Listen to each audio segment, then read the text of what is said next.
atau pendidikan guru sekolah dasar di STKIP Taman Siswa B. Pada kesempatan ini saya ingin menyampaikan bidang keahlian saya, yaitu mata kuliah manajemen kelas SD. Mata kuliah ini ditunjukkan mahasiswa PGSD semester 5 dengan kode mata kuliah PGSD 164 dengan bobot 3 SKS, diselenggarakan 16 kali pertemuan tatap muka dengan rincian 14 kali pertemuan materi dan 2 kali pertemuan ujian tengah dan akhir semester.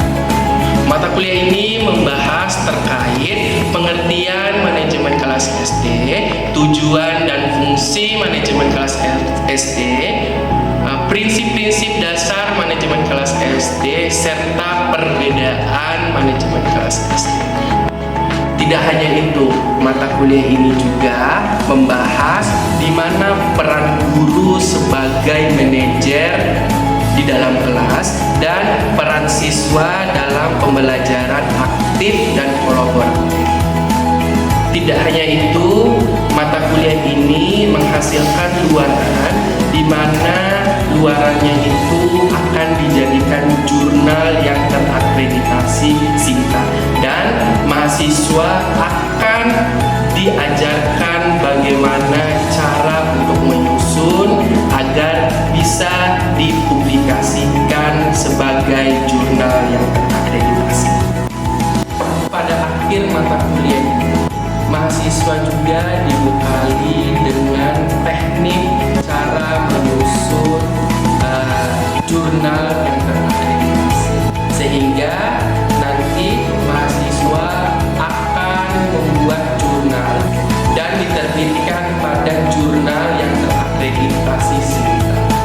Adapun capaian tujuan dari mata kuliah ini meliputi CPL 3, CPL 4, dan CPL 5, di mana CPL 3 itu menguasai prinsip-prinsip teori manajemen kelas, CPL 4 itu mampu menerapkan prinsip-prinsip dan teori-teori manajemen kelas, di mana CPL 5 menerapkan konsep dan karakteristik manajemen kelas yang telah tertuang dan telah divalidasi. Adapun CPNK 1, mahasiswa mampu menguasai prinsip-prinsip mata kuliah manajemen kelas. Adapun CPNK 2, mahasiswa mampu mengetahui pengertian dan prinsip-prinsip manajemen kelas. Dan selanjutnya pada CPNK 3, mahasiswa mampu mengetahui teknik dan mengatur ruang kelas dalam mata kuliah manajemen kelas.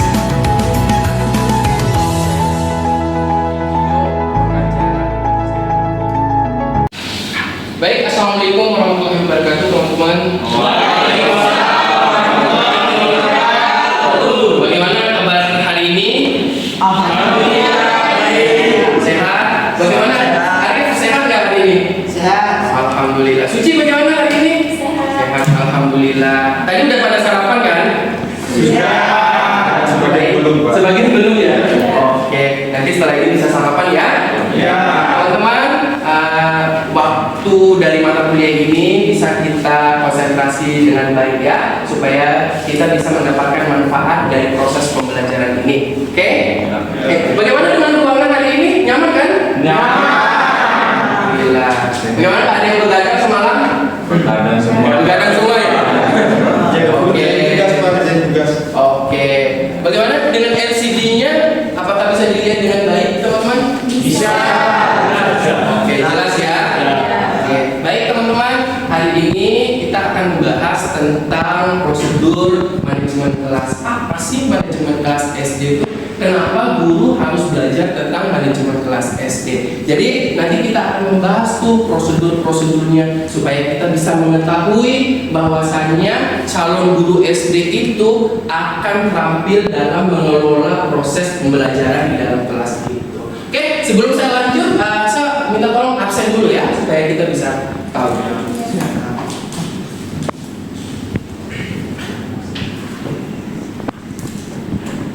Oke, Arif masuk. Oke, Suci? Hadir, Pak. Lanan? Hadir. Oke. Dwi? Hadir, Pak. Oke. Zian? Hadir, Pak. Oke. Farhan? Hadir, Pak. Oke. Oke, baik teman-teman sekalian. Saya akan menjelaskan dulu. Manajemen kelas itu adalah konsep di mana seorang guru itu dapat mengatur, mengarahkan, mengevaluasi, dan mengontrol.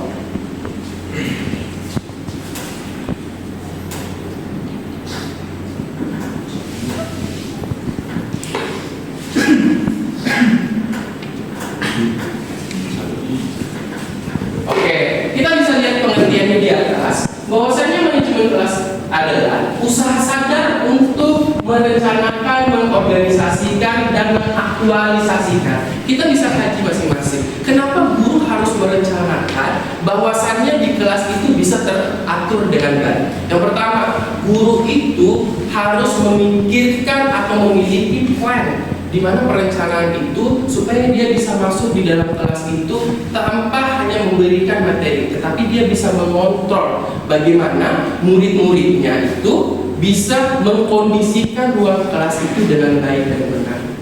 Apa yang harus direncanakan oleh seorang guru? Mulai dari RPP-nya, mulai dari suasana kelasnya, mulai dari prosedur pembelajarannya, media yang dia pakai. Itu yang harus dilakukan oleh seorang guru agar proses pembelajaran itu bisa terrealisasikan dengan baik. Itu yang konsep merencanakan, ya. Jadi nanti kalau kalian itu udah menjadi guru, kalian itu harus punya plan before to study. Rencana sebelum mengajar itu seperti apa. Baik teman-teman, bisa dipahami apa yang saya sampaikan? Oke.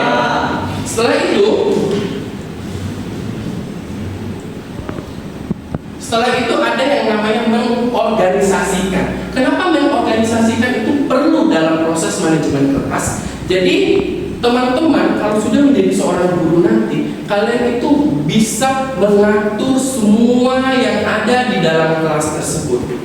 Bagaimana kondisi siswanya, bagaimana kondisi seorang gurunya harus seperti apa, agar proses pembelajaran itu bisa berjalan efektif dan efisien. Maka dari itu, relate dengan pengertian manajemen kelas SD. Endingnya apa? Mengaktualisasikan, memberikan proses pembelajaran yang luar biasa berdasarkan perencanaan, pengorganisasian yang dilakukan, sehingga nanti pada saat proses pembelajaran dan mengajar, kalian itu bisa mendapatkan pembelajaran yang tepat guna. Jadi itu pengertian dari manajemen kelas tersebut. Selanjutnya, serta pelaksanaan pengawasan atau supervisi. Jadi harus ingat teman-teman sekalian, bahwasanya proses pengajaran itu bukan semata-merta untuk memberikan sebuah materi, tetapi ada yang namanya pengawasan. Guru harus mengawasi anak-anak di dalam kelas. Jadi tahu kan bahwasan anak-anak SD sekarang memiliki banyak karakter, iya kan? Udah pernah pengalaman masuk ke sekolah SD? Ya, sudah pernah ya? Jadi kita bisa lihat itu pengalaman-pengalaman anak-anak SD itu memiliki karakter-karakter yang berbeda-beda. Kalian tahu ada yang namanya itu Kingdom of the Class. Kingdom of the Class itu anak-anak SD yang ditakuti oleh teman-temannya di dalam kelas itu. Makanya ada itu karakter anak, kalau dia bully temannya itu takut. Sehingga apa? Anak-anak itu dijuluki Kingdom of the Class, anak-anak yang ditakuti oleh teman sebayanya di dalam kelas. Apa yang harus kita lakukan sebagai seorang guru? Namanya pengawasan, mengawasi anak-anak itu untuk merubah karakter-karakter mereka agar mereka bisa bermain bersama, mereka tidak saling membuli, supaya kita juga bisa mengarahkan anak-anak kita nantinya agar bisa belajar dengan baik. Oke, bisa pahami teman-teman ya? Ada yang namanya fungsi dan tujuan manajemen kelas. Yang pertama, menciptakan lingkungan belajar yang kondusif. Jelas dalam proses pembelajaran itu kita harus menciptakan proses pembelajaran yang kondusif. gimana kita memanfaatkan semua komponen-komponen di dalam kelas itu untuk dijadikan bahan proses pembelajaran. Ya, jadi LCD aman ya teman-teman ya, bisa dilihat dengan baik ya. Ya, aman Pak. Sampai sini ada yang ingin bertanya? Gimana? Bung, mau bertanya? Oke, silakan. Saudara Arif. Assalamualaikum warahmatullahi wabarakatuh. Waalaikumsalam. Saya ingin bertanya Pak, Ya. bagaimana manajemen kelas dengan profesionalisme supaya anak-anak di kelas dapat mengikuti arahan guru. Oke, baik, pertanyaannya sangat bagus ya dari teman-teman. Bisa tepuk tangan buat teman-teman. Oke, kita harus sadari teman-temanku sekalian bahwasannya kita sebagai seorang guru itu harus menjadi seorang teman buat anak-anak kita di dalam kelas nantinya. Kalau secara profesionalisme, apa yang harus kita lakukan? Nah, yang pertama, kita harus melihat kondisi ruang kelas kita seperti apa. Karena yakin dan percaya bahwasannya seorang guru yang ingin memberikan pembelajaran yang tepat, dia harus merasa nyaman dulu di dalam kelas ini. Ya, rasa nyaman itu seperti apa? Nah, bagaimanakah lihat bangku-bangku kelasnya, habis itu bagaimana prosedur penyampaian pendapatnya, itu harus dilakukan oleh seorang guru. Nah, dengan cara ini kita bisa melakukan proses kenyamanan yang tepat dalam proses pembelajaran.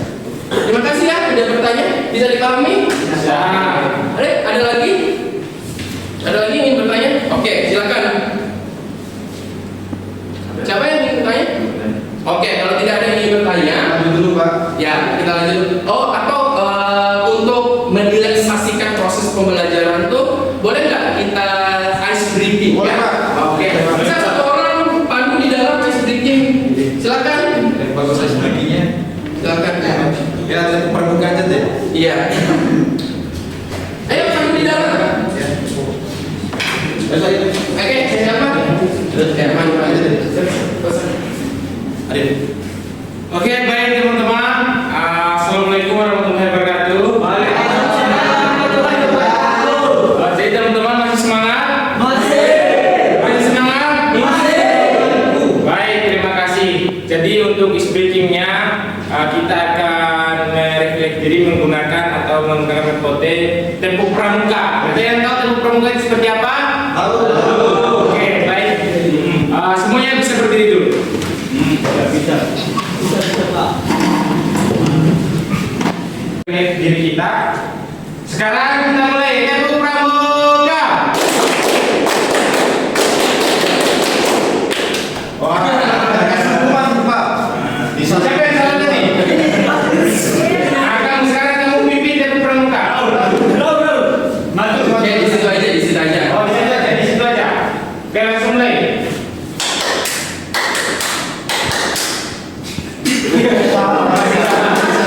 Berarti masih kurang fokus ya. Oke, kita sekali lagi ya. Tempo Pramuka. Oke, terima kasih teman-teman.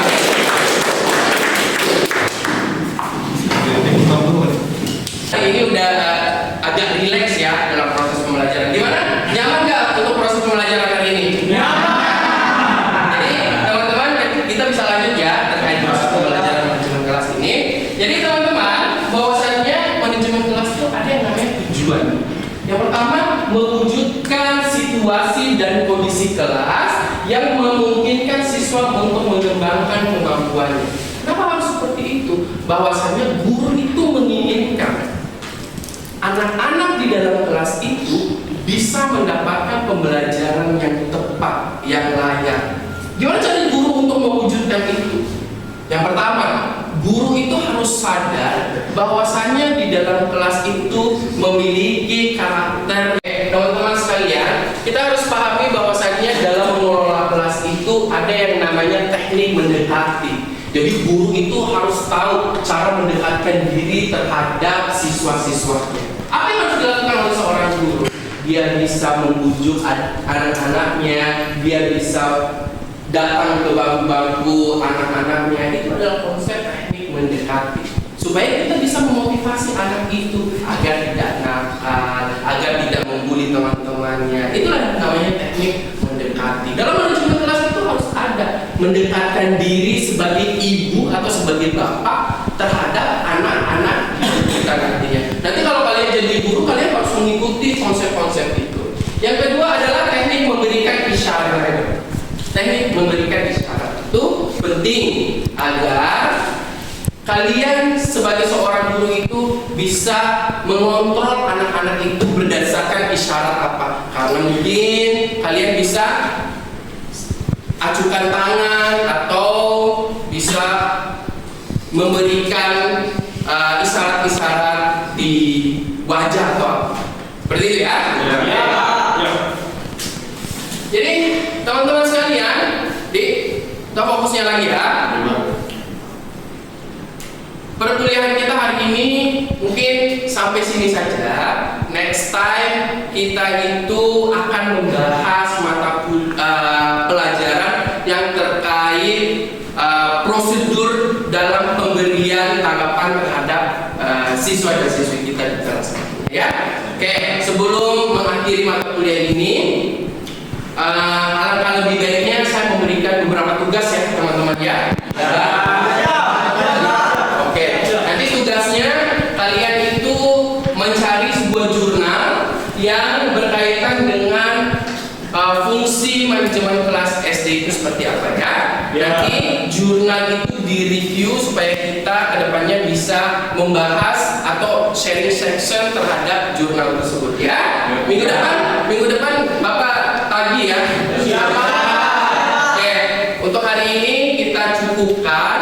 Kita udah 2 jam lebih dalam proses pembelajaran ya. Oke, mudah-mudahan apa yang saya sampaikan bisa diterima dan bisa dipahami terkait manajemen kelas tersebut ya. Oke, teman-teman, sebelum kita akhiri proses perkuliahan ini,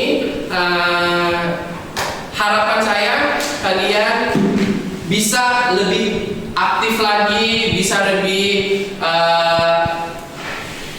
memahami lagi konsep-konsep yang saya berikan. Untuk itu, saya akhiri perkuliahan hari ini dengan bacaan hamdalah. Alhamdulillah. Tepuk tangan buat kita semua.